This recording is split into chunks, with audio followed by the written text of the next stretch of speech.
Yes, she's going to shift the conversation somewhat for us. Go. Anastasia. Good evening, my name is Anastazia, and I'd like to talk to you tonight about how the systematic practice of silencing incarcerating post-incarcerated women constitutes epistemic injustice and epistemic violence.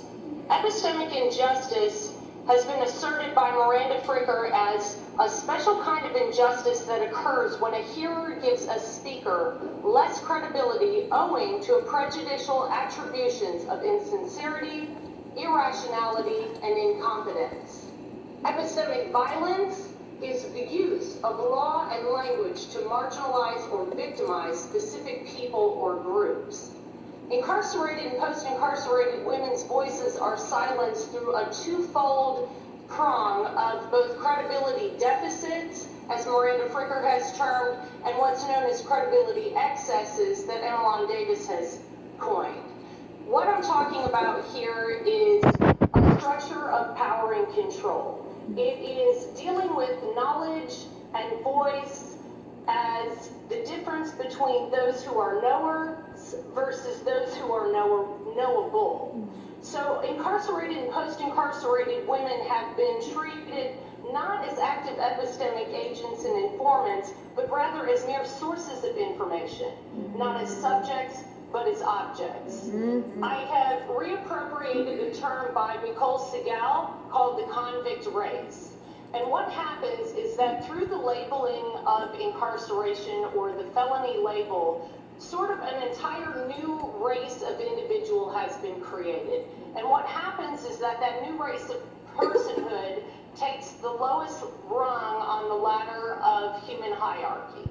So what we have found through our postgraduate projects and our graduate studies here, the undergraduate program, and a history project that we started here, uncovering and rewriting the history of the women's prison, is a very long history of people, and particularly women in states of incarceration, being silenced and reappropriated into sort of a non-human or less than human, subhuman status through that felony label. So what's happened is that this is now a label of a convict race that will carry on with an individual regardless of actual race, socioeconomic status, educational background, sex, sexuality, religion. Convict race sort of trumps any other marginalized categorization that a human being may have, putting them at the lowest rung of the ladder in a position to have their voice and their knowledge obliterated. This is a severe problem in that our voice is eliminated completely out of the pool of knowledge. We are looked at more as a source of something that information can be gleaned from and appropriated onto, as opposed to having an active voice in that system.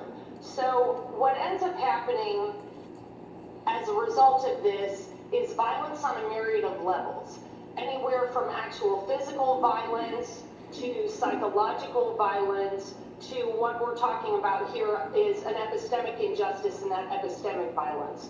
The law has been used to silence us completely, and through that silence, myriad violence happens upon us and our personhood. One of the things that we find is that we become trapped in this system that there's really no escape from. And what my sisters have discussed here tonight, part of that problem is lack of housing, lack of education, lack of resources. When a person has been silenced completely, it is a murder of the soul and of the mind, as well as an oppression and a subjugation of the body. So part of what happens as a result of this is also known as testimonial smothering. And in testimonial smothering, what happens is that people in this context, particularly incarcerated women, will end up silencing themselves. And part of that silence comes from fear. And that fear stems from a threat of real violence. one of the fundamental problems of incarceration that we have seen since the very beginning of the American carceral system, particularly with women, is that the non-transparency of the system creates this completely closed off, hidden environment that is shrouded in secrecy. And when you have an environment shrouded in secrecy, a door is open to infinite levels of violence and dehumanization. What you also have is a daily chipping away in incarceration of a person's humanity. There are subtle nuances of a person's being, the very nature of their humanity being chipped away little by little, day in and day out. And what that dehumanization does is it creates a profound sense of insecurity in an individual, a sense that they then appropriate upon themselves this sense of inferiority, lack of ability, lack of capability, fear of even attempting to put their own knowledge into the pool for fear that maybe they truly are the inferior person that they have been led to believe that they are, that maybe they really are subhuman, that their voice is without purpose, is without validity. And in that space, even additional levels of violence happens because the person is too afraid to speak out. So what we really see happening in such an environment then is exacerbated levels of physical violence, sexual violence, psychological violence, economic violence, all of this coming from a very real threat of actual violence if a person were to speak. And so this is where testimonial smothering comes in, where the person themselves, either A, due to this real threat of negative consequence upon their personhood, or B, their own appropriating or adoption of an inferiority complex creates just an infinite stem of violence to happen upon them. What you're seeing here tonight are women who are very courageously and very boldly putting their piece of knowledge into the pool, taking a risk, being courageous, allowing their voices to be heard. The women you see before you tonight have a real contribution to make to the world, to society, to our communities, to ourselves, to one another. It is through coming together and having that courage to stand up and to share our stories and to share our knowledge that we are able to start bridging this gap internally and externally and to start bringing humanity into this system. We are all more than the crimes that we have been convicted of. We are certainly more than the labels that have been asserted upon us. And we do have a real contribution to make, and have a contribution that can not only change our lives, but change the lives of all of society and the communities that we come from. I come really tonight with this idea and this thought and giving actual terminology and language to this very serious problem to really ask the question of who has the right to produce, to profit from, and to possess a voice and knowledge. And I think I really started to realize this, and I want to read a couple points verbatim off of a speaker consent form that I have been asked to sign in the past. And I think it's very pertinent because even for me to have the opportunity to give my voice and my knowledge to you, I am required to sign pieces of paper like this.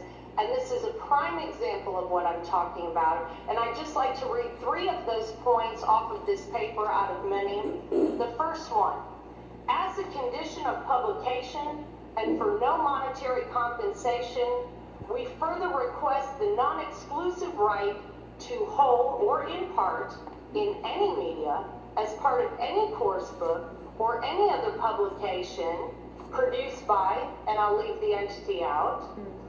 Also, secondly, to copyright the program, any copyright in the program or my appearance shall belong to the university and not to me. The copyright may be assigned by the university to any other entity, including for a fee. Also, I request no payment for my appearance. Any revenue received by the university for furnishing the program or a copy of the recording to another person or entity shall belong entirely to the university. Any revenues received by any person or entity for sale or use of the program within the university's consent shall belong entirely to that person or entity.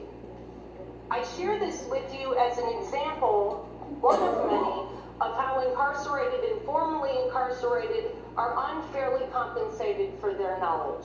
We are either removed of the right to our own voice or completely excluded from the right to our own knowledge. This is an inherent problem. What this does is its most core and base level is it completely obliterates our personhood and permanently solidifies us in the convict race, permanently keeping us at the lowest rung of an illusory human hierarchy. Thank you.